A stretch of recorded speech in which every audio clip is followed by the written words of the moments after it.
Sir 'emergency' Kangana Ranaut తీస్తున్న movie.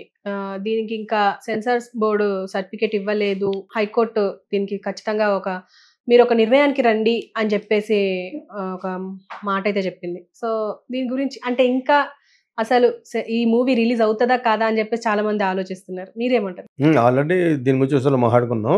హ్మ్. అయినా కూడా తనే డైరెక్ట్ చేస్తుంది కాబట్టి తను ఇంత యాంటిసిపేట్ చేయలేదు. సినిమా స్టార్ట్ అయ్యే ముందు ఏదో ఒక విధంగా బీజేపీకి లబ్ధి కొలిగేట్టుగా ఇందిరాగాంధీదే ఫైనల్‌గా కాంగ్రెస్‌దే తప్పు అన్నట్టుగానే తీసుంటది. హ్మ్. అలా తీసింది కాబట్టే ఖాళిస్తాన్ మూవ్‌మెంటోళ్ళు ఈ అమ్మాయిని బెదిరించారు. అవును. ఈ సినిమా చూపించాలని, అయి చేయించాలని, కొన్ని సీన్‌లు కట్ చేయాలని కొన్ని సీన్‌లు కట్ చేస్తే ఇంక సినిమా ఏముంటది? Security guards 6 seeks. ఆ 6 ఖాళిస్తానోళ్ళు. వాళ్ళు ఇన్‌ఫ్లుయెన్స్ చేసి ఏసేయమన్నారు ఏసేశారు. లేకపోతే సెక్యూరిటీ గార్డ్‌లు చంపడం ఏంటి? కంచె చైనమేసినట్టు. అది క్లైమాక్స్. ఆ క్లైమాక్స్‌లో సింపతి రావాలి యాక్చువల్‌గాను. సింపతి వచ్చేటట్టు తీస్తే బీజేపీకి నష్టం. సింపతి రాకపోతే సినిమా ఫ్లాప్ అవుద్ది. అప్పుడు అనుకుని చేయలేదు. తను బీజేపీ ఎంపీ అయిపోతాను అంత తెలీదు. అనుకోకుండా ఎప్పుడు స్టార్ట్ చేసింది తనకి ఈలోగా వీళ్ళు ఒక విధంగా బ్యాడే తీస్తాను అని అనుకుంది. బ్యాడ్ తీస్తే ఊరుకుంటారో ఖాళిస్తానోళ్ళు వెరీ స్ట్రాంగ్ ఇన్ యూకే అక్కడ. సో, వాళ్ళ బోలెడంత ఫండింగ్ ఉంటుంది వాళ్ళకి. అసలు ఆ థ్రెట్ రాహుల్ గాంధీ కదా అమ్మాయికి ఉంటుంది చూసుకోకపోతే. పాలిటీషియన్ ఏం చేస్తారు? థ్రెట్ ఉంది కదా నీకు 4 పక్కల కవచాలు చేసి కాపాడరు, జరగనిస్తారు. అది పార్టీకి బెనిఫిట్ వస్తుంది. That is politics. అందుకని ఎంటర్ అయ్యే ముందు మనం నిర్ణయించుకోవాలి. ఆకు వచ్చి ముళ్ళు మీద పడినా ముళ్ళు ఆకు మీద పడినట్టుగా ఉంటుంది మధ్యవర్తులు. జర్నలిస్టులకు కూడా చాలా ఉద్రేకపడిపోయి చేశారనుకోండి, అవతలోడు ఏది వేసేసేట్టు కనపడుతున్నాడు అనుకోండి, యువతలు వీడి తరపుళ్ళు వేసేసి ఆడిమి గంటేస్తారు జగన్ గంటేసినట్టు. అంతకంటే బూత్ ప్రపంచంలోని ఎక్కడ ఉండదు. చంద్రబాబు నాయుడుకి అదే ప్లస్ అయిపోయింది. మరి మొన్న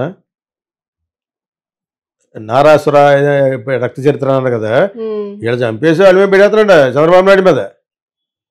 ఎంత ఘోరం అది.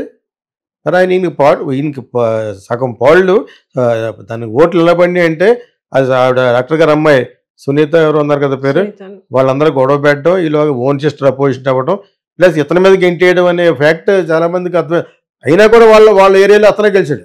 అంటే ఎంతటి మూర్ఖత్వపు వాళ్ళు ఉన్నారు దాన్ని బట్టి అర్థం చేసుకోండి. కడపలో ఉన్న వాళ్ళు ఎంతటి అజ్ఞానులో అర్థం చేసుకోవాలి. ఎంత ఘోరమా. డైరెక్ట్గా బటర్ చేసినట్టు చెప్తుంటేనే నా పలానా చేయించారండి. ఈరోజు కూడా దానికి దికాణం లేదు. అది వచ్చి చంద్రబాబు నాయుడు గెంటేశారు. తప్పేంటి నేనంటే మొత్తం అందరికీ తెలుసు అది. సో ఆ విధంగా పాలిటిక్స్లోకి ఎంటర్ అయ్యేటప్పుడు ఇన్ని తెలుసుకోవాలి. ఆయన ఎవరో ఉన్నారు, అతనికి ఇప్పటికీ లైఫ్ థ్రెట్ ఉంటుంది. బీటెక్ రవి అంటారు అక్కడ. బట్ అతనికి ఎప్పుడే ఉంటుంది. అతనే చెప్తున్నాడు కదా నాకు ఎప్పుడు రిస్క్ ఉంటుంది. అతను జెన్యున్గా చెప్తున్నాడు. అంటే అతను మతకంటే మనకు ఎక్కువ తెలిసేటి. అతను ఆ ఏరియాలో పుట్టాడు, అక్కడే ఉన్నాడు కాబట్టి అక్కడ ఇన్ఫ్లుయెన్స్ ఉన్న వ్యక్తి. అయినా కూడా థ్రెట్ ఉంటుంది. That is area is called factionism. Like ఇటలీలో చెప్పాను కదా మీకు, ఆ ఏరియా ఎలా ఉందో అదే విధంగా ఉంటుంది అన్నమాట. సిసిలీ అంటారు అక్కడ, సిసిలీ. అలాగే ఇక్కడ మన భారతదేశంలో ఆంధ్రప్రదేశ్లో అలాగే బీహార్లో ఉన్నాయి. బీహార్లో చాలా ఉన్నాయి ఏరియాస్. వాళ్ళ దగ్గరికి వెళ్ళకూడదు, అసలు న్యాయం ఉండదు ఇంకా, అంతే. సో అలాంటి India is a big country like China. You have so many places అనమాట. జైల్లో ఉండి గెలిచిన ఎమ్మెల్యేస్ ఉన్నారు రౌడీలు. ఏం చేస్తాం మరి? వాట్ కైండ్ ఆఫ్ చట్టం ఈజ్ దిస్? అసలు క్రిమినల్ రికార్డు ఉన్నవాడు నిలబడకూడదు. సో ఆ విధంగా ఈ సినిమాలో క్రిమినాలజీ చాలా ఎక్కువ ఉంటుంది అనమాట. బ్లూ స్టార్ ఆపరేషన్ అని చేసింది ఆవిడ ఇందిరాగాంధీ. చేసినప్పుడు అమృత్సర్లో చెప్పాను కదా లాస్ట్ టైం, ఆ టెంపుల్కి బుల్లెట్ కన్నాలు కూడా ఉంటాయి. వాళ్ళకి ఏం చేయలేకపోయారు. మనం గోల్డెన్ టెంపుల్కి చూడకుండా ఉన్నాం కాబట్టి అమృత్సర్ వెళ్ళినప్పుడు నేను 4 సార్లు 5 సార్లు వెళ్ళాను. నాకు అక్కడ బిజినెస్ ఉండేది. సో అక్కడికి వెళ్ళినప్పుడల్లా ఇది కట్టుకు వెళ్ళాలి. వెళ్ళినప్పుడు చూపిస్తారు అందరూ కదా. నా ఫ్రెండ్ ఎవరు ఉంటే చూపించారు, బుల్లెట్ హోల్స్ ఉంటాయి. సో వాళ్ళు ఎఫెక్ట్ అయ్యారు. అప్పటి నుంచి కూడా వాళ్ళు బాగా యాంటీ హిందూ అయిపోయారు. వాళ్ళు మనతో కలిసి మాట్లాడతారు కానీ they don't like Hindus. But not everybody, mostly. బాగా కలిసిపోయిన వ్యక్తులు ఎవరంటే సిక్సే, హిందువులు. కానీ హిందూయిజంకి వాళ్ళకి సంబంధం లేదు. వాళ్ళు గురుద్వారా, వాళ్ళు కూడా గురు గోవింద్ సింగ్ అంతా డిఫరెంట్. సో వాళ్ళ యొక్క రిలీజన్ ఈజ్ డిఫరెంట్.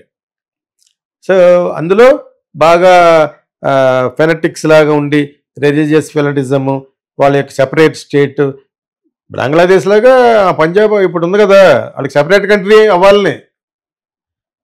ఇంకా అలా విడుచుకుంటా పోతే ఇండియా అంత మిగులుద్ది లాస్ట్లో. సో సో ఆ విధంగా ఖాళిస్తాన్ మూమెంట్ వాళ్ళు ఇన్ఫ్లుయెన్స్ చేసి ఇందిరాగాంధీ సెక్యూరిటీ గార్డులు చెప్పి చంపేశారు. అక్కడ రష్యన్ ఫిల్మ్ మేకర్ కూడా వెయిట్ చేస్తానని చెప్పాను. సో ఇది అందరికీ తెలిసిన ఇంటర్నేషనల్లీ నోన్ ఫ్యాక్ట్ ఇది. సో ఈ సీన్ ఆ సీన్గా తీస్తూ ఏంటి గెయిన్ చేస్తాడు డైరెక్టర్ గాను? సింపతి రావాలని గెయిన్ చేస్తాం కదా. ఆ సింపతి వస్తే బీజేపీకి దెబ్బ, రాహుల్ గాంధీకి ప్లస్ అవుతుంది. అంచేత సింపతి వచ్చేటట్టు చేసి ఉండదు.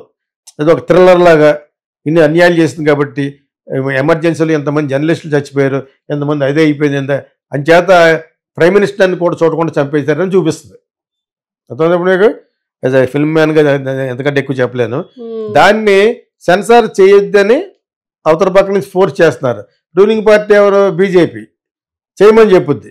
కోర్టు ఏం చెప్తుంది? అటు ఇటు కాకుండా ఇక్కడ దొరికిపోతాం వల్ల గవర్నమెంట్ చెప్పినట్టు చేస్తున్నట్టని. మేము సెన్సార్ ఇవ్వమని చెప్పలేము,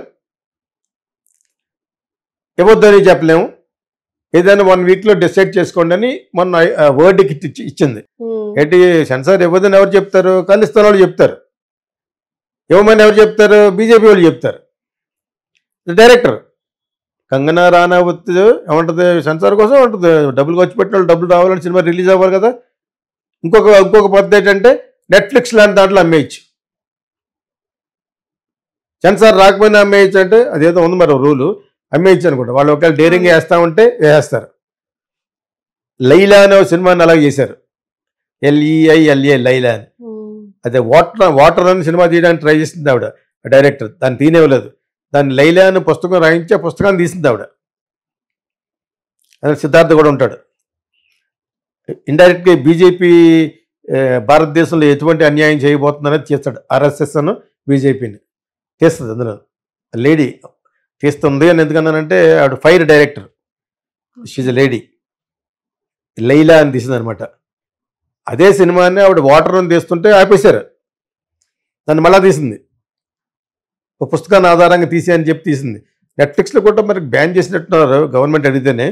అది అందులో RSS పేరు ఆర్యావత్ అని పెట్టింది. చాలా గౌరవంగా ఉంటుంది. ముస్లిమ్స్ని ఎలా చంపేశారు ఇది ఉంటుంది అనమాట.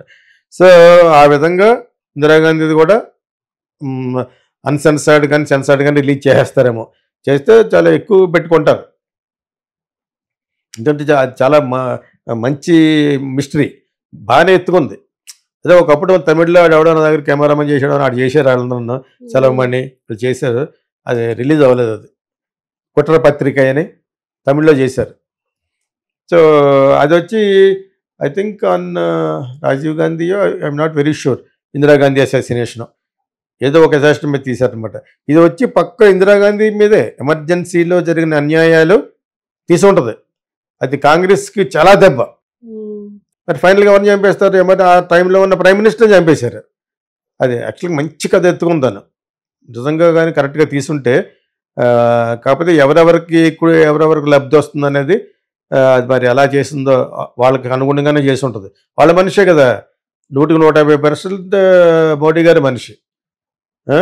అలా చేస్తాను అనుకోను. యాక్చువల్గా వాళ్ళకి ఫేవర్గానే చేస్తుంది.